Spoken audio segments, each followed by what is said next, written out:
Introduction. Yesterday, Roy was very happy as he was going for a picnic with his family. They all were traveling smoothly. Then suddenly a dog came in their way and his father applied hard brakes. They all felt a jerk and fell forward. Then Roy asked to his father that, "Why we all fell forward when brakes were applied?" Then his father replied him that, "It was due to inertia of our body." This means that while the car stopped, their body remained where it is due to inertia. Now, let's learn more about inertia and laws of motion.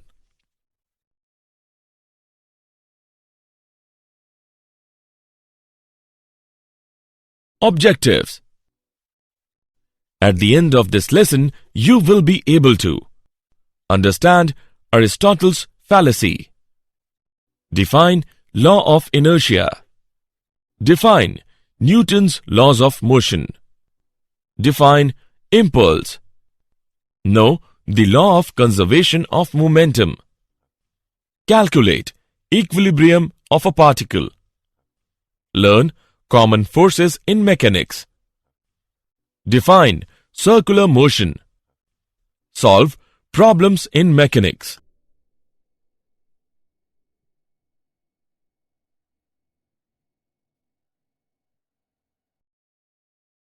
Aristotle's fallacy. According to Aristotle, the Greek thinker, an external force is required to keep a body in motion. Let's understand with an example. A toy cart is at rest. When a boy pulls the handle attached to the cart, then the cart comes into motion. And when boy releases the handle, then cart comes at rest. Now, according to Aristotle, cart came at rest because there is no external force applied on it.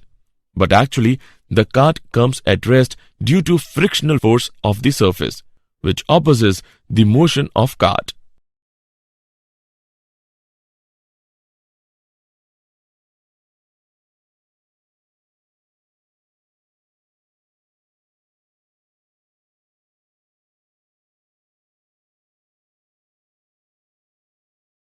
Law of inertia. The inertia of a body is the property of the body by virtue of which it opposes the change in the position of the rest or of uniform motion of the body in the absence of external force. Inertia of a body is directly proportional to its mass. Any velocity once imparted to a body will be definitely maintained as long as there are no causes of acceleration or retardation, a condition which is approached only on horizontal planes where the forces of friction has been minimized.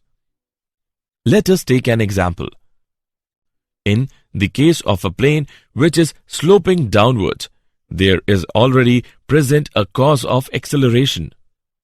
In the case of a plane which is sloping upwards, there is already present a cause of retardation. In the case of horizontal plane, there is a constant motion.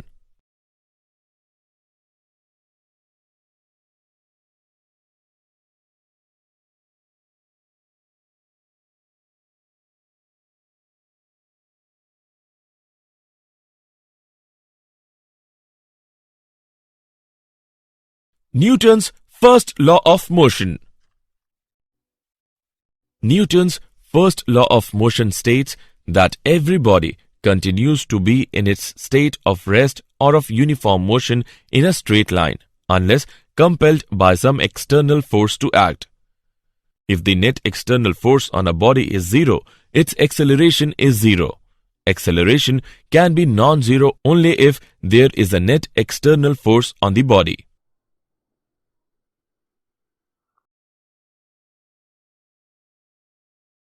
Newton's second law of motion. First of all, we will talk about the momentum. Momentum of a body is defined as the product of its mass and velocity.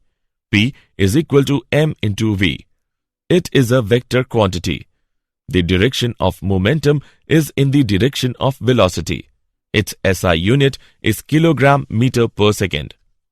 Newton's second law of motion states that the net external force acting on a body is directly proportional to the rate of change of its momentum. Its equation is given as: consider a body m initially moving with a velocity of u meter per second. When a force of F Newton is applied on it, its velocity becomes v meter per second after a time of t second. Then, according to Newton's second law, F is equal to mv minus mu divided by t. F is equal to ma, where a is acceleration produced in the body. Hence, the net external force acting on a body is equal to the product of its mass and acceleration produced in it.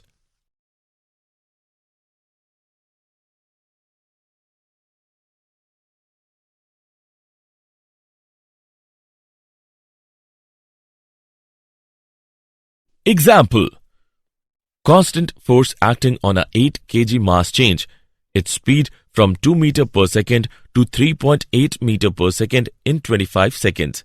If the direction of motion of the body remains unchanged, calculate the magnitude and the direction of the force. Let's see the solution. Let's take an example of Newton's second law of motion. Given values are: m is equal to 8 kg, u is equal to 2 meter per second, v is equal to 3.8 meter per second, t is equal to 25 seconds, F is equal to ma is equal to m into v minus u divided by t is equal to 8 into 3.8 minus 2 upon 25.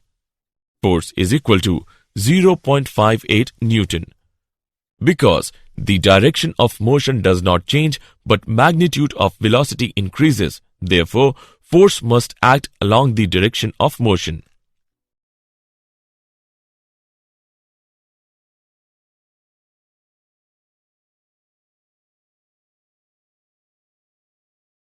Impulse. Impulse is defined as the effect of a force on a body which acts on it for a short interval of time. Impulse is equal to the product of force and the time interval. I is equal to F into t. If the momentum of a body gets changed from P1 to P2 in time t, then according to Newton's second law of motion, F is equal to P2 minus P1 divided by t. Impulse is I is equal to P2 minus P1 divided by t into t. I is equal to P2 minus P1. I is equal to delta P. Impulse is also equal to the change in momentum of the body. It is a vector quantity and its direction is same as that of change in momentum.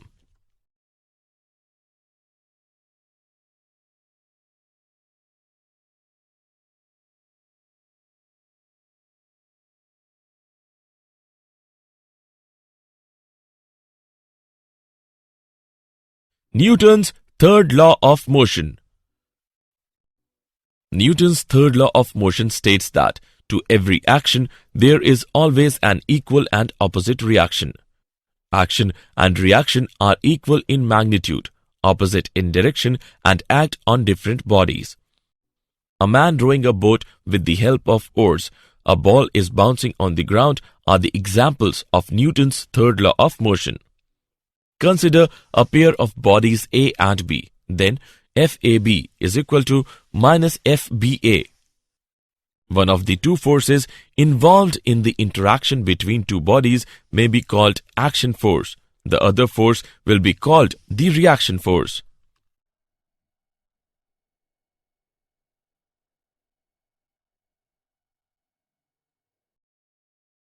Conservation of momentum.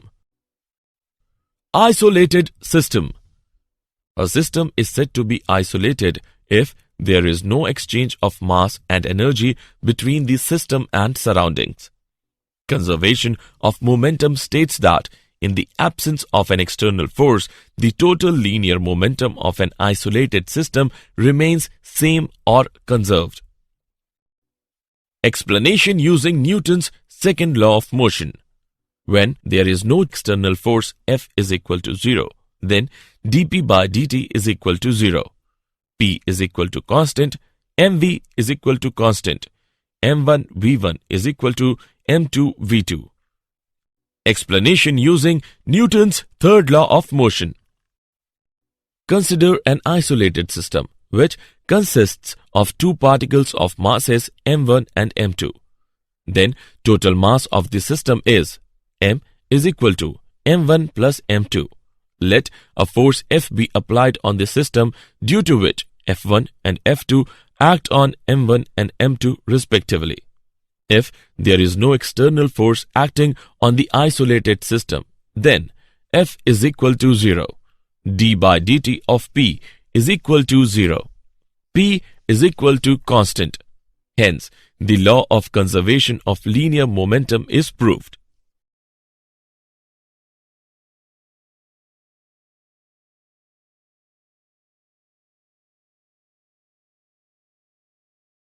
Equilibrium of a particle.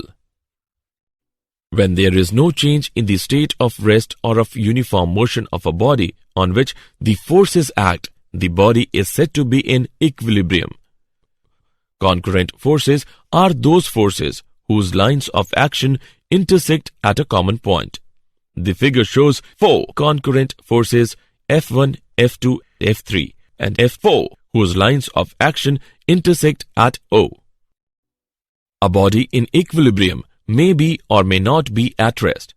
The condition necessary for equilibrium of a body under the action of concurrent forces is that the vector sum of all the forces acting shall be equal to 0.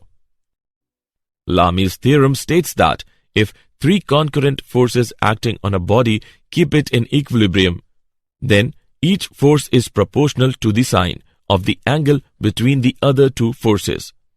Let F1, F2 and F3 be 3 concurrent forces in equilibrium.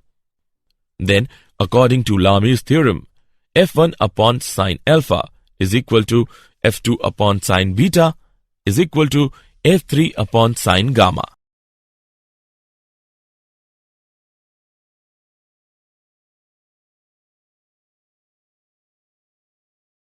Common forces in mechanics. In mechanics, we encounter several kinds of forces. The main contact forces in mechanics is friction. Friction. It is defined as an opposing force which is set up between the 2 surfaces in contact when one body slides or rolls or tends to do so on the surface of another body. It acts on both the bodies tangentially on the surfaces in contact and obeys the Newton's third law. Limiting friction.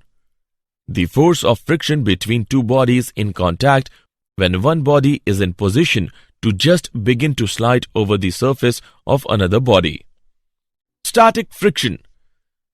The force of friction between 2 surfaces in contact before one body actually starts moving on the surface of another body. Kinetic friction. The force of friction between the surfaces in contact when one body is in motion on the surface of another body. Rolling friction. It is defined as the friction that comes into play when the bodies like ring, disc, sphere or cylinder rolls or tends to roll over the surface of another body. Rolling friction is less than the sliding friction. Friction is a necessary evil. Friction always opposes the motion and energy is dissipated in overcoming the friction. But at the same time, it is necessary because it helps us in walking, moving bodies and transmitting power. Methods of reducing friction. Friction can be reduced by reducing the value of coefficient of friction for the 2 surfaces in contact. This can be done in the following ways. Number 1. By polishing. Number 2. By lubricating using lubricants. Number 3. By converting sliding into rolling.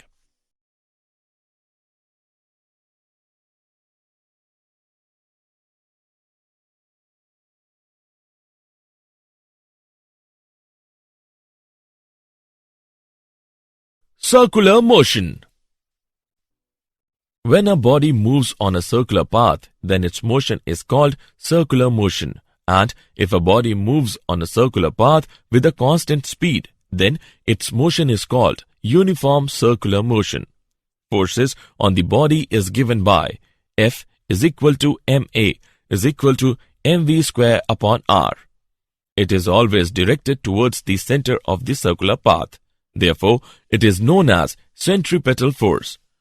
Some examples of horizontal circular motion are: Number 1. Vehicle taking a circular turn on a level road. When a vehicle takes a circular turn on a level road, the force of friction between the tires of the vehicle and road provides the necessary centripetal force to the vehicle.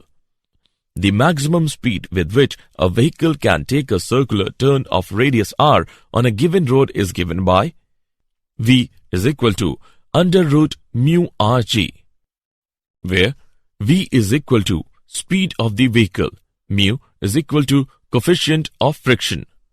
Number 2. Banking of roads. In hilly areas, circular turns are very frequent and sharp. Therefore, roads are made in such a way that their outer edge is slightly raised than the inner edge, so that sufficient centripetal force could be provided.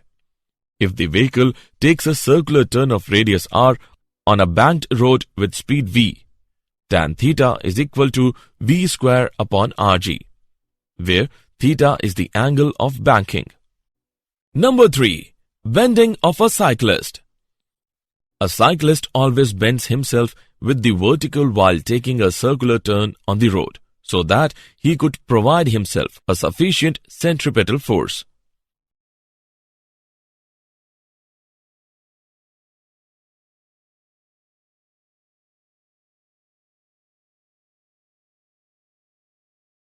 Solving problems in mechanics. To solve a typical problem in mechanics, we should use the following steps. Step 1. Draw a diagram.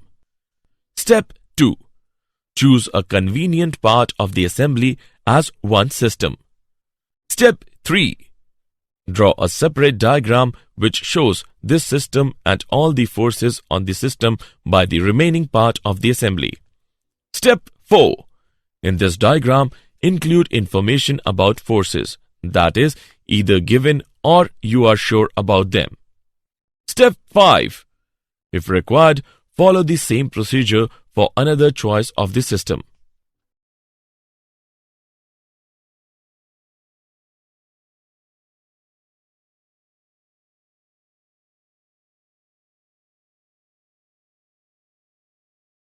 Did you know? Sir Isaac Newton was born in 1642, the same year that Galileo died. He was born in a poor farming family. He was sent to study at Cambridge University in 1661.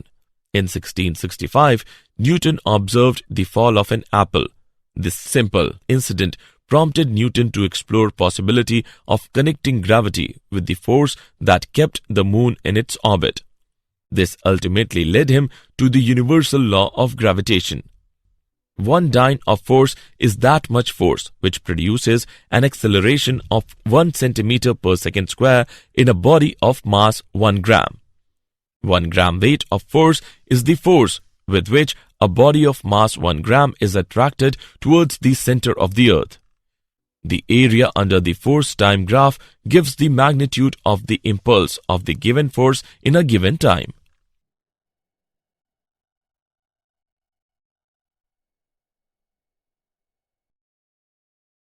Summary. Let us summarize what we have learned. Gravitation is a natural phenomena by which physical bodies attract with a force proportional to their masses. The inertia of a body is the property of the body by virtue of which it opposes the change in the position of rest or of uniform motion of the body in the absence of external force. Newton's first law of motion states that every body continues to be in its state of rest or of uniform motion in a straight line unless compelled by some external force to act. Newton's second law of motion states that the net external force acting on a body is directly proportional to the rate of change of its momentum.